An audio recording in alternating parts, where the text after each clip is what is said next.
Alors, bienvenue, aujourd'hui on va parler d'un sujet qui préoccupe pas mal de monde, comment faire pour que les outils d'intelligence artificielle nous donnent enfin des réponses qui nous servent vraiment.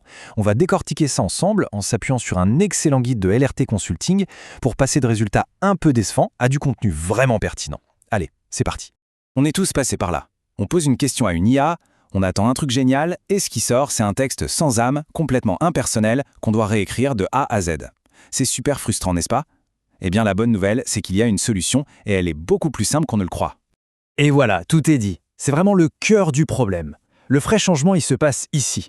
Il faut comprendre que la qualité de ce que l'IA produit dépend à 100% de la qualité de la demande qu'on lui fait. Ce n'est pas de la magie, c'est de la pure logique. En fait, il faut imaginer l'IA comme un miroir. C'est tout.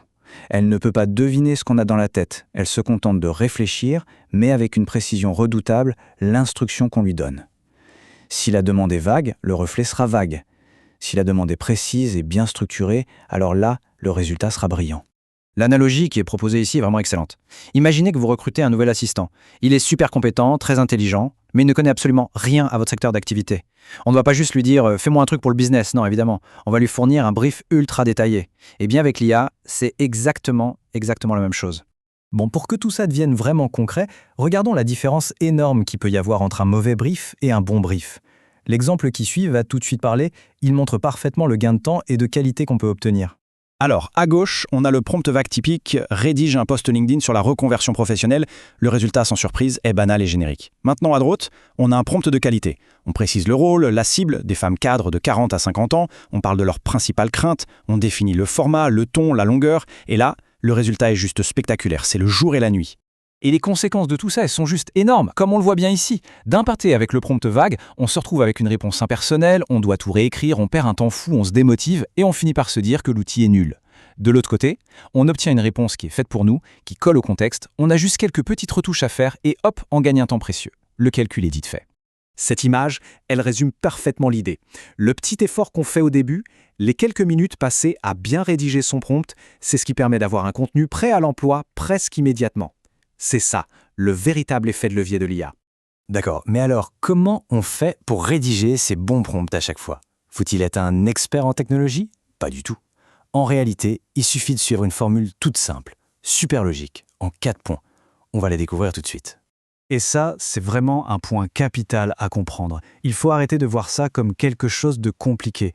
Savoir bien prompter, ce n'est pas du codage, c'est de la communication. C'est simplement la capacité à mettre ses propres idées au clair et à les formuler de manière structurée. C'est une compétence que la plupart des gens possèdent déjà. Alors là, la voilà, cette fameuse formule. Le premier ingrédient, c'est le contexte. Qui parle et à qui on s'adresse. Il faut donner ces informations à l'IA. Le deuxième, c'est l'objectif. Qu'est-ce qu'on veut produire exactement ? Un post, un email, un plan, il faut être très précis.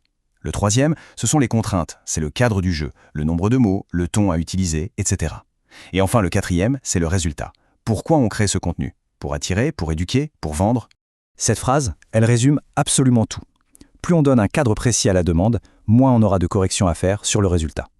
C'est simple, mais c'est tellement vrai. Chaque minute investie à affiner le prompt en amont, c'est 10 minutes de gagné en aval et beaucoup de frustration évitée. C'est un investissement incroyablement rentable.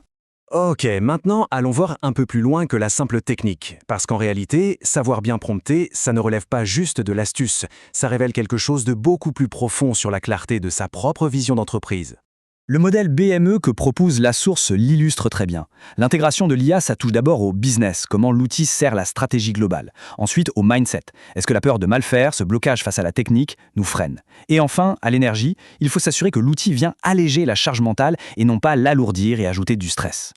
Et donc, on en revient toujours à ça. La compétence la plus importante, finalement, c'est la clarté. Avoir une vision ultra précise de ce qu'on propose, de sa cible, de son message, c'est ça la clé. Quand on a cette clarté, elle se transforme presque naturellement en prompt de très haute qualité. Bon, à cette théorie, passons à la pratique. Comment démarrer concrètement sans se sentir dépassé ? Voici une petite feuille de route, vraiment simple et accessible pour faire ses premiers pas. La méthode est super simple. D'abord, on identifie une seule tâche, un truc un peu répétitif. Ensuite, on la décrit à voix haute, comme si on l'expliquait à un assistant. Après, on prend cette explication orale et on la transforme en un prompt écrit en 4 parties, avec les points qu'on a vus. Puis, on teste, on affine et surtout, on sauvegarde les versions qui marchent bien. Et le plus important, on y va petit à petit, sans se mettre la pression. Et il faut vraiment garder cette idée puissante en tête.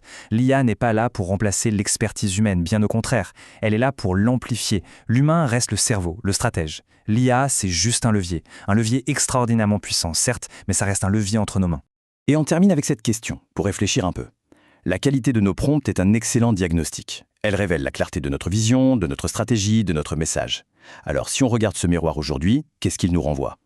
C'est une excellente piste pour savoir par où commencer à améliorer les choses. Et pas seulement ces prompts, mais peut-être bien plus encore.